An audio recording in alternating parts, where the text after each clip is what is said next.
Sanibonani emsimenzi isitolo. Ngiyaxolisa ukuthi ngikhulume kusekusena ngageza ishokugeza ngicandi iyabonakala ukuthi ngiyacwebezela. Angigezile but ngifisa ukudlulisa ngithanda ukudlulisa umlayezo ngoba uyadlula umlayezo ngisho ungagezile. Angiyena umuntu okholwayo mina. Kodwa uNkulunkulu ngiyamazi. Abaningi abangilandelayo bayazi ukuthi uNkulunkulu ngamazi kanjani. Kodwa ngamazi sengisejele.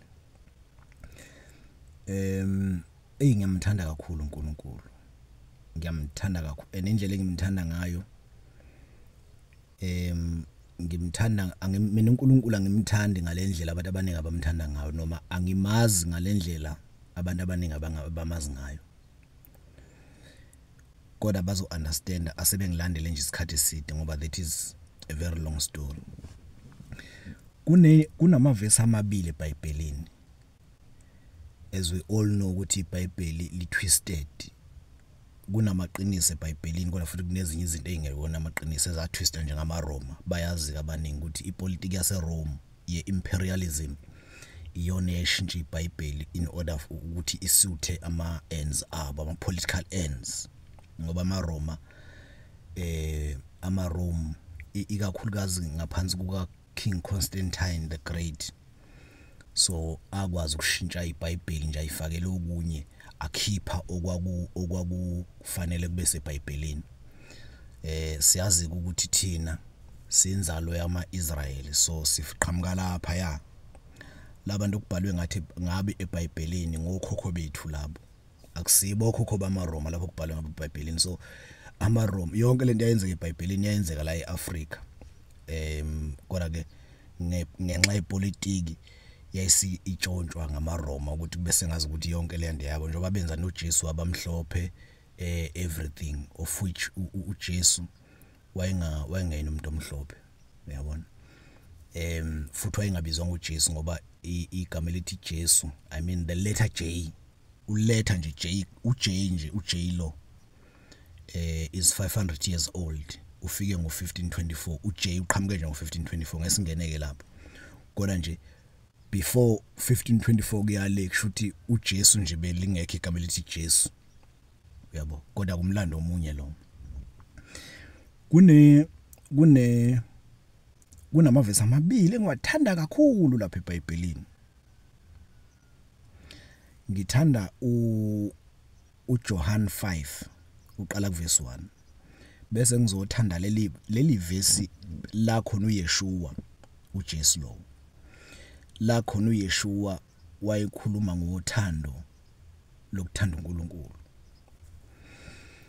Ngifuna ukukhuluma ngothando lokuthanda uNkulunkulu bese namathemba abantu becabanga ukuthi bathemba uNkulunkulu.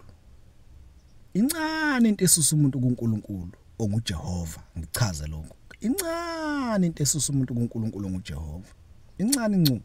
That is why thina abantu abamnyama ziningi izinto esizenzayo kodwa sicabanga ukuthi sizenze igama likaNkulunkulu. Hayi ziningi kakhulu. That is why ubona si divided kangaka.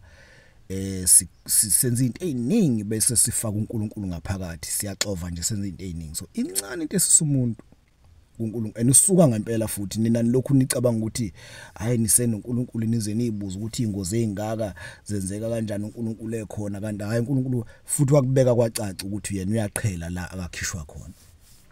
Ngithanda ke nathi ivesi ngithe uJohn 5 ngizobuya kuyena bese ngithanda leli vesi la khona uNkulunkulu akakhuluma khona ngokuthi la kukhuluma khona uYeshua ethi othanda uyise nonina kunama kangifanele. Lelo yivangeli lika Yeshua ngoJehova. Umutha othanda uyise nonina kangifanele mina. Othanda uyise nonina akangifanele mina. Kushuthi uthanda kakhulu abazali bakho. In fact ayikho into okufanele uyithande kakhulu ukudlula uNkulunkulu, ayikho. Othanda indodana nendodakazi yakhe kunama kangifanele mina. Othanda indodana nendodakazi yakhe kunama kangifanele ivangeli lika Yeshua lelo nguJehova okungisho ukuthi uma uthanda ingane yakho kakhulu ngeke umthanda uJehova ngoba uthando kaJehova ludlula yonke into, it surpasses everything, even nento esondele kuwena kakhulu.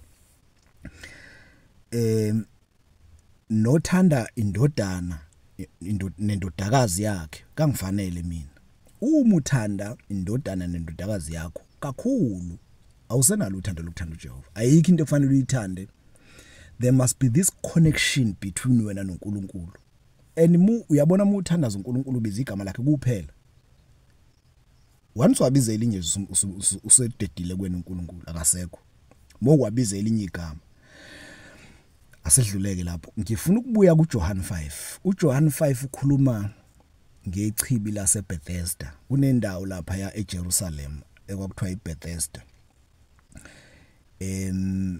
Igama lithi Bethesda igama lesiHebheru elisho a pool of bayibethi ke house of mercy mabilichaza ngesilungu lapha kwi-King James Bible kodwa igama lithi Bethesda lisho iChibi.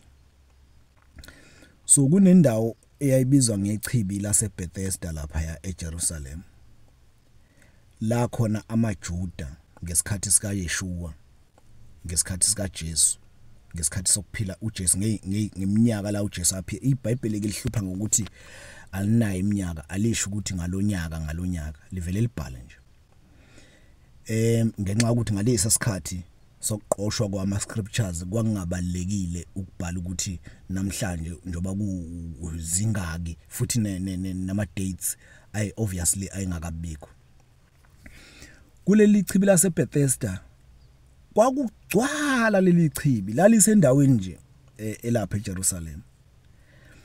Leli Chibi ngifuna ulalisise kahle la.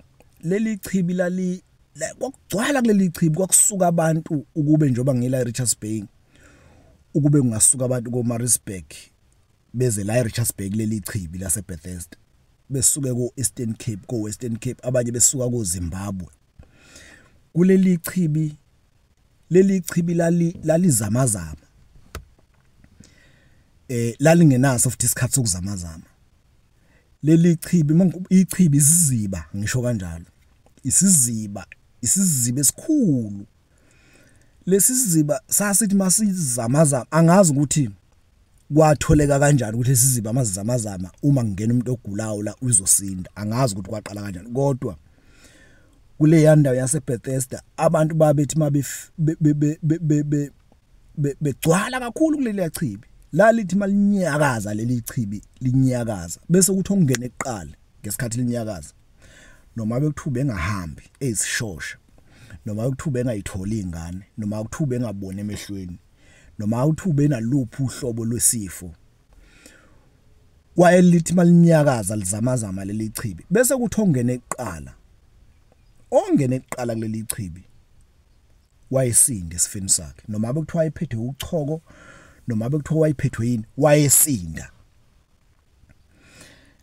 Kuthiwa ke kwakuzingelosi ezayinyakazisa iChibi. I'm not sure about that. Kuthiwa kwakuzingelosi ezayinyakazisa iChibi. Ingelosi ke kungaba zingelosi zomubi, kungaba zingelosi zomoya omuhle. Kuleli Chibi njoba ngisho ukuthi kwakusuka abantu kuthiwa kuleli Chibi LaseBethesda okunye ke ngikushoya kukho kuleli iBhayibheli leni umlando nje khona.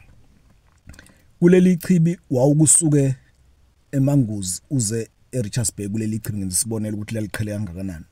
Kwakusuka ngisho abantu baMaritzburg uma behlezi kuleli kwakukhona inyumba, kukhona abantu abanama stroke, kukhona abanochoko, kukhona abanalo lonke uhlobo lokufa. Qale kwakunezifo eziningi ke abanye uthothi babevele bephihlika ilonda kodwa mayikwangena kuleli Chibi uma like lazinyakaza lazamazama bese ungena qale wawusinda ngaso leso sikhathi.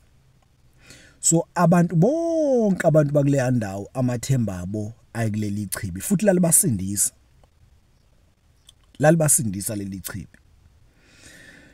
Kwase kuba nenye indoda eyayingakwazi ukuhamba yayisigule kakhulu yayisihlale kuleli Chibi iminyaka ewu38 amaJuda la engikhuluma ngawo, because this is the history of the Jews. Le ndoda yayisihlale iminyaka engu-38. Yayingakwazi ukuhamba, ihamba ngoyayinohlaka inombhede, kushuthi yayishosha. Lalithi malizamazama ichibi bese kubhuduzela, ngithi kwakubhuduzela ngenxa ukuthi bonke abantu kwakuhlalwa libukwe kanje leli chibi. So uyabona ukuthi abanye babefika belinde beze behambe linganyakazanga lingazamazamanga ichibi. Bethi mabehamba nje bese kuthiwa nakho selizamazama bebuyele uthola sebebuyela late. So abantu base be decide ukuthi no, asihlale kuleli chibi. Ilona lo wayesenquma ukuthi angisahambi kuleli chibi mina, ngoba angisazi isikhathi elizozamazama ngaso leli chibi. So base behlala khona abantu. Umuntu wayesazi umuntu wayesazi ukuthi mina njoba ngisuka ekhaya ngiya echibini LaseBethesda ngiyoze ngibuye ngoba sengingenile kulona ngasinda. So abanye babehamba 3 years 5 years njoba ngikhuluma ngomuntu wayesena 38 years. Kwathi ngelinye ilanga kune feast, kunomcimbi, kushuthi kunemcimbi wamaJuda. Kwase kwenzeka uYeshua wedlula kuleli chibi. Kwase kwenzeka uYeshua wedlula kuleli chibi. Kwedlula umprofeti kaNkuluNkulu. Mina ngimbiza ngomprofeti uYeshua ngoba umlando usho nje ngimbiza ngomprofeti, angifuni ukumbiza ngenye into. Mayedlula kuleli chibi obviously kwakugcwele. Gcwele ngalendlela eyisimanga. Wafike wama uYeshua wabuka, ebuka kuleli chibi, ebuka abantu. Angithi uyazi ukuthi kuleli bayasinda abantu, angifuni uqamba bayasinda abantu. Angazi ukuthi babesindiswa yini, kodwa babesinda. Umkwange lazamazama ichibi wase uba nenhlanhla ukuthi ube ngokuqala ungena kulelo chibi, ungena kulokho kuzamazama. Wawusinda noma kanjani, noma bekuthiwa uphethwe isiphi isifo wawusinda. Akekho umuntu ongeke yayi lapho, akekho. Yabona, akekho ngisho kholwayo ngisho njani, akekho umuntu ongakayi lapho. Makuthiwa uyagula ugcwele ilonde ebusweni, kodwa mokwangena kuleli chibi vele iphele ngeke ungayi, noma ngabe kuthiwa ichibi likabani ngeke ungayi ngoba isifo ngisifo. Uma ke esefikile uYeshua bese ebuka le ndoda ebizenye indoda, eyibuza ukuthi uhlaleleni la. uYeshua uyazi uYeshua ukuthi abantu abala bazofuna ukusinda, banezigulo ezehlukene, uyazi. Kodwa uyayibuza le ndoda ukuthi le ndoda yayisihlale 38 years kuleli chibi ingakwazi ukuhamba. Nayo yayinethemba lokuthi izosinda la. Uthi kuYeshua, uhlaleleni lapha mnumzana? Ithi le ndoda, angithi indoda yazi ikhuluma nobani, uvele waqhamuka nje uYeshua, phela umuntu kugcwele futhi la. Ithi le ndoda, ngihlezi la ngifuna ukuzosinda, ngiyagula ngikwazi ukuhamba, ngifuna ukuzongena la echibini ukuze ngisinde. Isiyachaza ukuthi sengina 38 years ngila, ngenxa ukuthi njalo uma uzocabanga ukuthi lensizwa nje obihlalela 38 years kushuthi ichibi kade laba khona lisindisa abantu. Ithi ke lensizwa kuYeshua, ngihlezi la ngoba ngifuna ukungena kuleli chibi. Inkinga njoba sengihlale 38 years ngingakwazi ukungena. Njalo uma liqala lizamazama ichibi, uma ngithi ngiyatibula bevele bebhuduzela abantu, kungene omunye phambi kwami ngoba angikwazi ukuhamba mina. So njalo angithi ngesikhathi kungene omunye sekuyosinda lo ngene eqala, bese kuphinda ukuthi kuphoqa ukuthi abantu behlehleke manje bezolida ukuzamazama okunye futhi okungazi ukuthi kuzokwenzeka nini. Mhlambe njengoba lizamazama manje ngo7, mhlambe selweze lizamazama ngo7 wakusasa ntambama. Iyakhala le ndoda ngenhliziyo yakhe itshena uYeshua, an ordinary person, ngoba uYeshua kuyona wayeumuntu nje ufana nabanye abantu. Ithi le ndoda, njalo makuzamazama ichibi bese ngithi ngizama ukutibula ngiyongena, kuba khona ongena uphambi kwami angithi mina ngikwazi ukuhamba so ke ilokho nje kodwa nginethemba lokuthi ngelinye ilanga ngiyoze ngilithola ithuba lokuthi lizamazama ichibi kube ngokuqala ungena khona ngisinde uthi uYeshua kulensizwa ngifuna uzwe la uthi umprofeti uYeshua uyathanda yini ukusinda ithi lensizwa yebo ngiyathanda ukusinda uthi thatha bathi uhlaka thatha umbhede uhlaka lwakho uhlaka umbhede lo wakhiwe ngeingodo ithi thatha uhlaka lwakho uhambe usisindile kusho uYeshua thatha uhlaka lwakho uhambe ususindile yaqala indoda yaxake ukuthi lo muntu okhuluma kanjena yalithatha angithi mawusuke ugula yabo nje mina ngathi umprofeti ngisamhambe I mean umthandazi inyanga noma ubanje uhlola ngimlokuthi angimhambe ngisho ngafika isikhathi sokuthi ngigule kakhulu ngigule ngesifo okuzothi makuthiwa ngiya kumthandazi uyongihlolela ngizofika ngisinde ningangisi kulo mthanda umuntu ozofika ehlola umuntu ohlolayo nje ngimfuni angimhambe so ke ungasithatha isinqumo esinjalo kodwa uma usugula kakhulu bese kuthiwa gijima kusibanibani awuzofika kuhlolele usinde kungathi noma usithathele isinqumo esinjalo ngenxa ukuthi usuyagula useyinhlungweni ugijime ukhohle ukuthi wawuthatha isinqumo esithi mawukuthi wasithatha ungazi nombona abanye abantu besithatha ithi ke lensizwa mayithi uYeshua ithatha uhlaka layo alithathe lensizwa ihambe isinde ngempela awucabanga ukuthi umuntu obeka ithemba lakhe echibini for 38 years elindile uzosindiswa igama nje lokuthi thatha uhlaba lakho uhambe lo muntu all along bamlandela abanye uYeshua wathi mayeqeda lapho uYeshua wahamba wathi mayeqeda ukusho njalo nje wahamba wayezokhombisa bonke laba bantu abagcwele kuleli ichibi ukuthi